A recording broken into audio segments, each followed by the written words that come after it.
Et salut à tous et bienvenue sur la chaîne de l'atelier. On se retrouve aujourd'hui pour parler de l'outillage qu'on devrait tous avoir dans nos ateliers. Des outils pas chers mais qui ont tous des grands qu'on connaît. Avant tout, petite parenthèse pub, pensez à vous abonner si ce n'est déjà fait, c'est gratuit, ça soutient la chaîne, ça me fait extrêmement plaisir. Alors avant tout, merci à ceux qui l'ont fait, sincèrement. J'en profite aussi pour vous dire que vous pouvez dorénavant me soutenir sur Tipeee, je vous mets le lien en description, ce qui permettra de proposer du contenu plus agréable et plus qualitatif. Avant tout, sachez que vous retrouverez en description tous les liens des produits que je vais vous présenter. Ce sont des liens affiliés, ça ne change strictement rien pour vous, mais lorsque vous commandez sur ce lien-là, je touche une légère commission de la part d'Amazon et ça me permet, moi, derrière, de pouvoir réinvestir un minimum d'argent dans du matériel et vous présenter quelque chose d'agréable. Voilà, c'était le côté marketing, c'est fait. Bref, revenons à nos moutons. Place maintenant à la vidéo.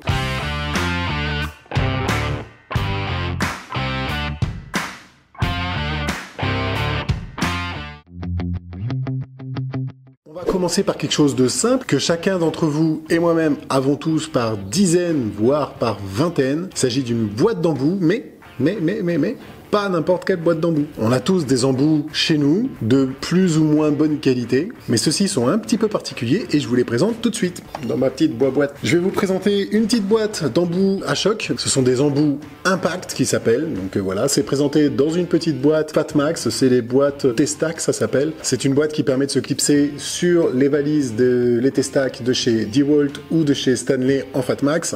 Ça, je trouve ça vraiment sympa parce que ça permet d'emmener sa petite boîte tranquillement avec tous ses embouts dedans et de pouvoir la clipser dans sa caisse à outils ou quoi que ce soit et ça bouge pas, vous le perdez pas sur le chemin. Sachez qu'en plus si vous en avez plusieurs dans ces boîtes là, vous pourrez acheter une espèce de petite partie de mallette qui te permet tout simplement de clipser comme ça, dans toute la mallette. Je vous mettrai une image en miniature. Mais voilà, ça c'est une boîte d'embout Stanley Fatmax et c'est pas une boîte d'embout n'importe comment, c'est une boîte d'embout aimantée. Vous avez à l'intérieur de la boîte 22 embouts allant du Torx au cruciforme avec deux petits porte-embouts. Putain, ça va pas s'en aller tout seul ça. Un côté aimanté, un côté pas aimanté, et ça permet simplement en fait de venir tenir la vis ici sans qu'elle ne tombe. Je vous montre ça. Donc vous avez votre vis, donc là c'est une vis cruciforme, là j'ai un embout Torx, ça doit être du petit en plus, juste pour vous montrer un petit peu que même avec le mauvais embout, c'est aimanté, ça bouge pas. L'embout est pas fixé dedans puisque le Torx et le cruciforme ça s'entend pas très bien. Mais voilà, c'est pour vous dire que ça tient franchement plutôt pas mal. Donc après, vous voyez quand on tire dessus, il y a quand même une résistance qui se fait. Un embout cruciforme standard, vous avez votre vis au bout de votre visseuse et ça évite de la paumer, ça évite de faire comme moi, perdre tous ces petites vis par terre, de les chercher partout. Donc voilà, un petit porte-embout vraiment sympathique avec 22 embouts. Alors c'est des embouts qui sont plutôt résistants dans l'ensemble parce que moi, c'est une boîte que j'ai achetée il y a de ça quelques années maintenant. Et je me rends compte que j'avais racheté aussi à côté deux boîtes avec des embouts à l'unité. Et en fait, j'ai jamais pu les remplacer parce que ceux-là sont encore intacts. Bon, il y en a certains qui ont un petit peu plus morflé que d'autres, mais parce que sur une clé à choc, ça a tendance à les bouffer un petit peu. Et pourtant, quand on les regarde, ils sont franchement encore intacts. Donc voilà, c'est vraiment sympa, c'est ultra résistant et c'est à utiliser dans le long terme en plus, c'est l'avantage quoi. Ça, c'est une boîte qui vaut dans les alentours de 25 balles, je crois, sur Amazon. Faut pas hésiter parce que moi, j'ai eu des embouts Lidl, j'ai eu des embouts plein de trucs. Enfin, franchement, voilà, ça c'est une boîte d'embout Fatmax, c'est une boîte d'embout résistant, et ça, 25 balles, faut se jeter dessus.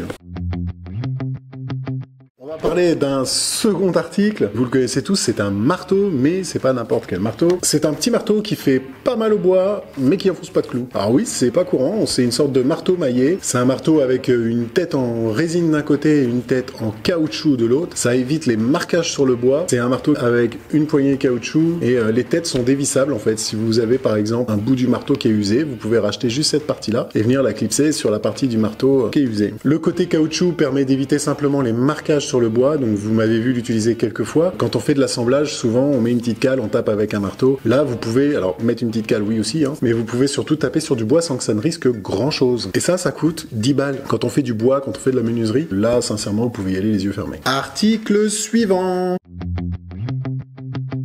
Prochain article, c'est un outil qu'on a l'habitude de côtoyer. C'est un outil qui se trouve souvent fixe sur un établi. On va parler d'un étau. Un étau sur rotule de la marque toujours Stanley. Alors moi, c'est une marque que j'affectionne particulièrement, surtout depuis qu'ils ont été rachetés par DeWalt, parce que ils commencent à sortir des outils vraiment efficaces et puis vraiment solides. Donc ça, c'est un étau sur rotule, réglable de partout et entièrement transportable. Vous avez un écartement de 75 mm, donc ce qui est largement suffisant quand vous faites des petits travaux de menuiserie. Alors oui, c'est sûr, c'est pas un étau qui permet d'avoir une force phénoménale. Celui-là, il a une force de 25 kg. Par contre, l'avantage, c'est que vous pouvez l'emmener dans une caisse à outils et vous l'emmenez partout.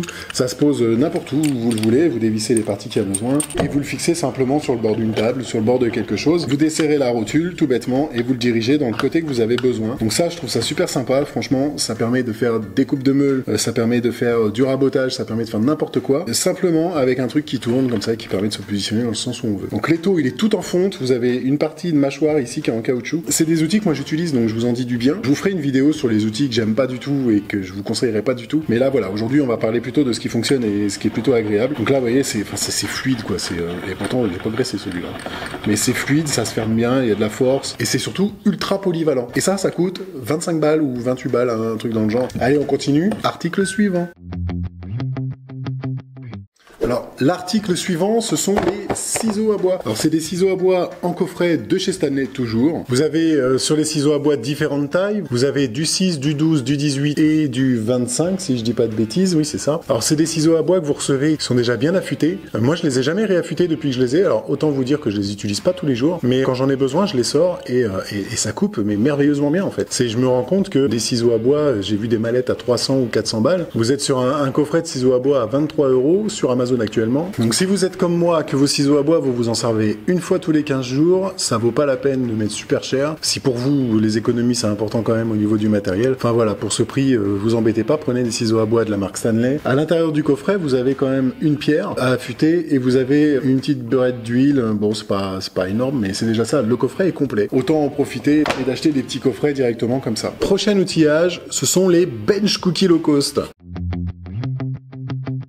Ce sont des KWB Tri-Grip. Alors, ça fait quelques années que je les ai, que je les utilise assez fréquemment, notamment pour le ponçage. Ça, c'est des petits bouts de machin qui payent pas de mine comme ça, mais alors c'est un anti-grip par-dessus. Vous avez une pointe par le dessus du triangle. Et ça, vous le posez bêtement, je vous montrerai, mais vous le posez bêtement par terre, alors peu importe le sens, soit comme ça, soit comme ça, et ça peut tenir une planche lors d'un ponçage, ça peut tenir une boîte lors d'une présentation sur une vidéo d'outillage, ici même, et ça tient très bien. Et vous pouvez surtout tenir des plaques, des planches ou des objets que vous peignez ou quoi que ce soit sur une petite pointe, ça évite de marquer le bois, et ça vaut que dalle, ça vaut 14 balles, le pack de 4, et c'est hyper utile. C'est le genre de truc que j'utilise tous les jours et qui est franchement pour moi indispensable. Ça vaut presque moitié moins cher que des bench cookies. Alors les bench cookies, je les connais pas, je peux pas juger, je peux pas dire oui c'est bien, oui c'est pas bien, tout ce que je sais c'est que ceux-là ça coûte presque moitié moins cher et ça me suffit amplement, ça marche du tonnerre et je m'en passerai pas. Donc ça, je conseille vivement. Vous avez avec les Bench Dog low cost en triangle comme ça, vous avez la même version en Wolfcraft. Alors c'est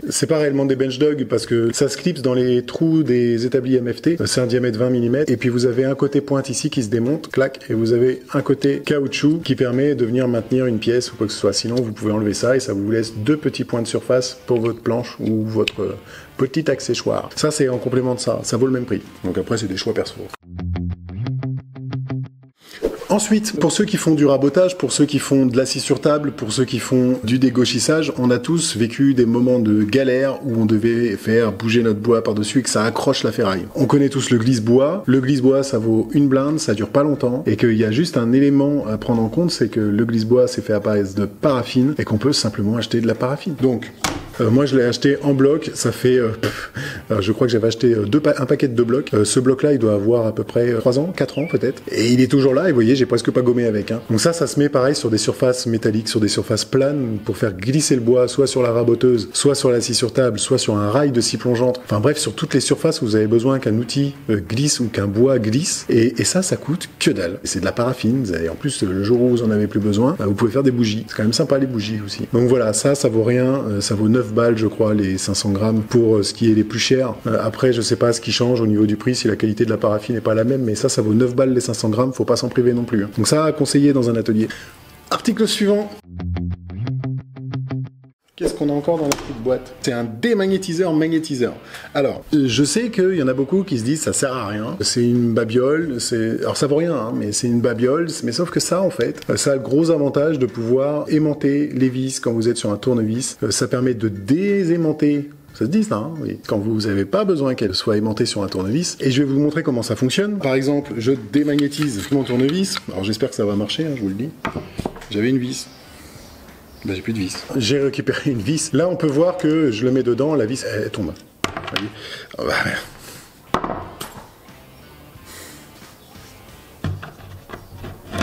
c'est bon, j'ai. La vis, elle n'est pas magnétisée. Oh, bah c'est pas possible. Elle n'est pas magnétisée. Je vais le passer dans le magnétiseur. On voit que c'est magnétique. Ce qui fait qu'en fin de compte, vous pouvez... magnétique. Non mais voilà, enfin bref, on va tout magnétiser, ça va être fait. Et là, on peut voir du coup que c'est magnétique. Ça permet simplement à la vis de se maintenir au tournevis. Mais moi, je trouve ça pratique. Des fois, on est là en train d'essayer de visser dans un trou. Et on a des petites vis, souvent, parce que les grosses tiennent plutôt bien sur les tournevis. On a des petites vis et c'est toujours galère à les faire tenir sur l'embout. Alors après, on démagnétise et on est revenu sur, une vis qui est démagnétisée. Ça vaut 7 €, ça vaut que dalle. Et ça rentre dans une poche, ça tient partout. À prendre aussi, ça, si vous voulez. Qu'est-ce qu'on a d'autre en accessoires? Ah bah oui, tiens, ça. Ça. Ah, qu'est-ce que c'est ça? Qu'est-ce que c'est? Alors, ça s'appelle un inclinomètre numérique. À quoi ça sert? Bah, ça sert bêtement, en fait, à pouvoir donner des angles à, par exemple, sa scie à onglet, par exemple, sa scie sur table, et c'est ultra précis. J'ai essayé 10 000 fois, au moins ça, depuis que je l'ai. Vous avez un aimant en dessous qui permet de se fixer directement, par exemple, voilà, à une lampe. Complètement débile, ça sert à que dalle, mais vous pouvez le faire au cas où. Ce petit boîtier là, bah en fait vous pouvez simplement soit l'allumer, donc là bah oui je suis pas droit, l'allumer, faire une remise à zéro, donc le fonctionnement je vais vous l'expliquer après. On pose sur une surface plane, par exemple sur une scie sur table ou sur une scie à onglet, on clique sur 0 pour avoir une surface de base on va dire, et une fois que c'est sur 0, on vient le clipser par l'aimant sur la lame et on incline sa machine et ça va nous donner directement un angle annoncé en écran digital et ça c'est juste du tonnerre en fait. Alors quand vous êtes comme moi, que vous avez de l'outil fixe, stationnaire ou portatif, mais pas de très très haut de gamme, le problème c'est que souvent les angles donnés, c'est à titre indicatif, c'est pas réellement les angles que vous aurez en vrai. Ça, c'est à avoir dans sa caisse à outils, c'est à avoir dans sa poche, c'est juste magique ce truc. Article suivant. Qu'est-ce qu'on a dans la boîte? Pas plus grand chose. Hein. Alors ça, c'est des genouillères, des grenouilles. Des genouillères. Ça, c'est des grenouillères, ou plus communément appelées sous le nom de sauterelles. Alors les sauterelles, c'est une sorte de mini serre-joint qui permet de se fixer sur des parties assez délicates et qui permet d'avoir une force de serrage de barge. Ça exerce une force de 90 kg. Donc ça, par exemple, vous le voyez sur les chariots de coupe. Quand vous faites de la scie sur table, que vous passez un chariot de coupe, si vous voulez maintenir une plaque, et ben vous pouvez tout simplement le fixer soit comme ça, et vous venez appuyer sur votre plaque, elle ne bouge plus le temps de la coupe. Vous pouvez soit le mettre sur un établi en le mettant comme ça et là vous venez appuyer et ça vient exercer une force sur la plaque au sol et vous pouvez faire ce que vous voulez. Alors ça c'est pratique quand vous avez une scie sur table, c'est pratiquement la seule raison pour laquelle j'utilise, c'est que ça permet de fixer les planches sur le chariot de coupe. Alors ça c'est pareil, ça vaut pas grand chose, c'est livré par 4 et ça vaut 13 € les 4. Donc ça voilà, c'est Rikiki et c'est Mouse costaud. Donc ça pareil, à prendre. Outil suivant. Qu'est-ce qu'on a là? Qu'est-ce qu'on a là? Alors ça c'est quoi? Bah dis-moi Cyril, qu'est-ce que ça peut bien être? Alors ça les amis, c'est un bac. Et voilà, c'est fini. Ça c'est simplement un petit bac dans lequel vous allez positionner une vis et la vis ça bouge plus parce que la vis elle est dessus. Et c'est aimanté, ça permet de stocker ses clous, de stocker ses vis, ça permet de stocker plein de choses sur un établi pour éviter de les perdre, que ça ne tombe par terre. Et ça c'est aimanté aussi, donc ça permet... Voilà, de le poser là. Vous pouvez le poser sur une surface métallique. Les vis tiennent debout, vous pouvez les mettre à l'envers, ça tient nickel chrome. Et ça permet aux vis simplement de les retrouver au même endroit quand vous les avez laissés. Ça vaut 8 balles. C'est à avoir, j'en ai 2. Moi, personnellement, je les utilise assez fréquemment et c'est ultra pratique. Voilà, les amis. J'espère que dans ces accessoires que je vous ai présentés, certains feront votre bonheur. Vous retrouverez la liste des accessoires que je vous ai montrés dans la vidéo dans les liens en description. Si vous avez des questions, n'hésitez pas à vous les poser dans les commentaires. J'y répondrai avec plaisir. Pensez à vous abonner, pensez à liker la vidéo si elle vous plaît, partagez-la, pourquoi pas. On se retrouve très vite et bon bricolage à tous. À ciao, bonsoir.